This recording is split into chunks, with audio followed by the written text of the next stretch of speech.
শীতকালে এক কৃষক অতি প্রত্যুষে ক্ষেত্রে কর্ম করিতে যাইতেছিল। সে দেখিতে পাইল এক সর্প হিমে আচ্ছন্ন ও মৃতপ্রায় হইয়া পথের ধারে পড়িয়া আছে। দেখিয়া তাহার অন্তঃকরণে দয়ার উদয় হইল। তখন সে ওই সর্পকে উঠাইয়া লইল এবং বাটিতে আনিয়া আগুনে সেঁকিয়া কিছু আহার দিয়া তাহাকে সজীব করিল।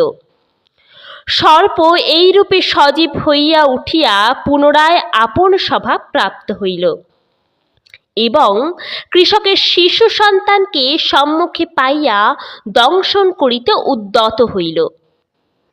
কৃষক দেখিয়া অতিশয় ক্রুদ্ধ হইয়া সর্পকে সম্বোধন করিয়া কহিল, ওরে ক্রূর, তুই অতিশয় কৃতঘ্ন, তোর